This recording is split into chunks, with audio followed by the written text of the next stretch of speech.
Happy Valentine's Day! Ngayong araw ng mga puso, sabay-sabay tayong kiligin at ma-inspire sa kwento ng ilan nating mga kabalen. Love stories na hindi natin karaniwang naririnig. From ring bearer and flower girl to partners forever.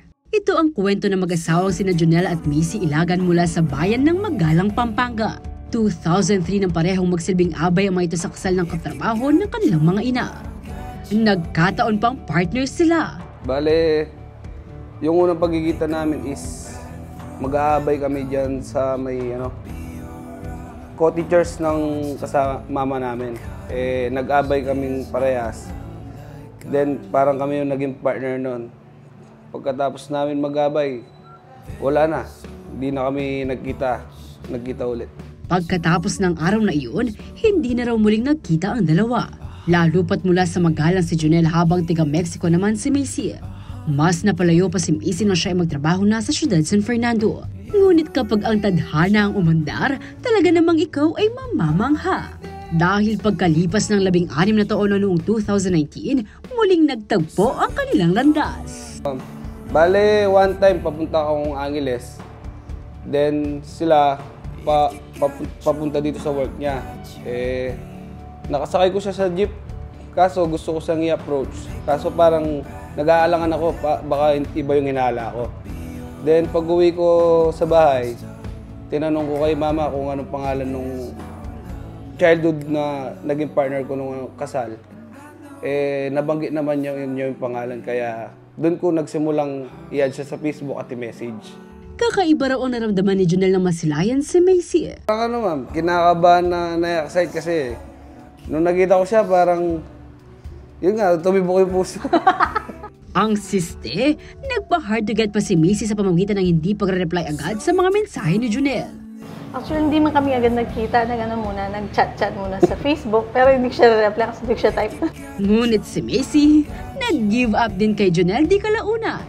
Ano naman mabait naman siya, tapos kwela din. Tapos yun, siguro yung attitude namin nag-mix. Yung okay naman kami. Tapos yun.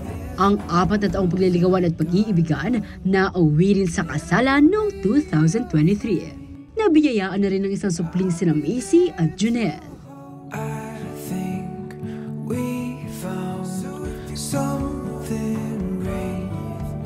Mula sa pagkikita sa kasal, sa debut naman nagkadaupang palad ang susunod na couple na nakilala ng CLTV 36 News Team. Sila ay sina MJ Kapulong at Seth Pangan mula sa Apalian. Nag-meet kami way back January 30, 2020. May debut dito sa tabing bahay nila. So, yung nagdi-debut, barkada ako yung kapatid niya.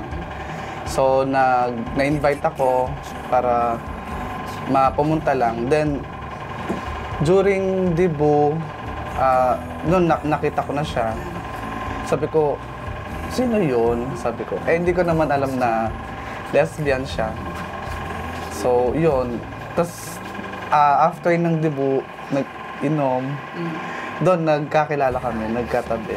Bagamat si Seth ang unang nabihag, si MG naman ang unang nag-approach at nag-chat. Paano ba naman kasi na in-love daw ito kay Seth sa unang tingin? At matapos ang isang araw na ligawan, ang ating mga bida naging mag-on na. Agad na napasagot si Seth dahil sa pinaparamdam sa kanyang princess treatment. Pagkalipas ng isang buwan, nagdesisyon na rin ang dalawa na magsama sa ilalim ng iisang bubong. Una, after nung gabi na yon, pagkating niya sa akin, kinabukasan, yun, doon na nag-start yung chat. And then, nag-work kasi ako noon sa parlor, sa salon. So after ko na sa trabaho, pupunta siya sa bahay, ganun mag-i-stay hanggang gabi, then uuwi siya. Ganun yung routine namin everyday. Bagamat nagkaroon na ng mga unang relasyon, ibang saya raw ang ramdam nila sa isa't isa. Di ko nararamdaman sa iba.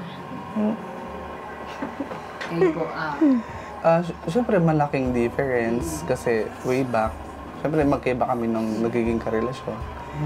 So malaking adjustment din both of us na sa magkarelasyon kami. Siyempre una, nangangapa kung paano ba yung magiging setup. So yun, dire-diretso naman, naging okay naman. Wala naman naging problem. siya din naman kasi maalaga. Yun, din ako pinapabayaan. Then after kong mag-work, punta siya sa bahay. Doon kami nag-uusap. Partners ang dalaw sa maraming bagay, maging sa gawaing bahay. Minsan po, siya po naglalaba pag wala po siyang trabaho. Ako naman po, nag-service po ako nung nag-aaral. Parang po, talagang yung parang palit po kami ng kasarian. Yun, minsan give and take lang din talaga. Pag may trabaho ako, siya yung maglalaba. Pag wala naman ako trabaho, ako talaga yung naglalaba. So yun, sa bahay din naman, tulungan lang din kaming dalawa sa gawaing bahay. Hindi raw naging madali ang pagmamahalan ni na MG at Seth sa umpisa, lalo pat mayroong humusga. Siyempre madaming nagtataas ang kilay, madaming nanguhusga sa amin na, yun nga, naging magkarelasyon kami, nag-live-in kami. Pero despite of that kasi, kung papatunayan nyo sa isa't isa na hindi hadlang ang kasarian, wala naman silang magagawa.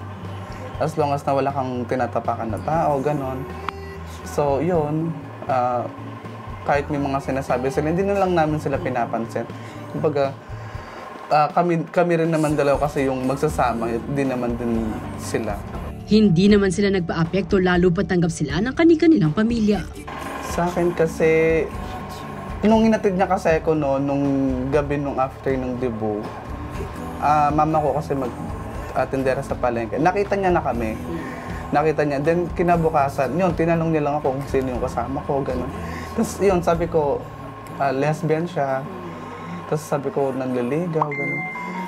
Natuwa si mother kasi syempre unusual nga yung ganong relasyon na lesbian tsaka gay magkakagusto. So yun, okay naman. Naging smooth naman yung naging namin dalawa. Isa raw sa kanilang mga naririnig mula sa ibang tao yung hindi sila magtatagal na magkarelasyon.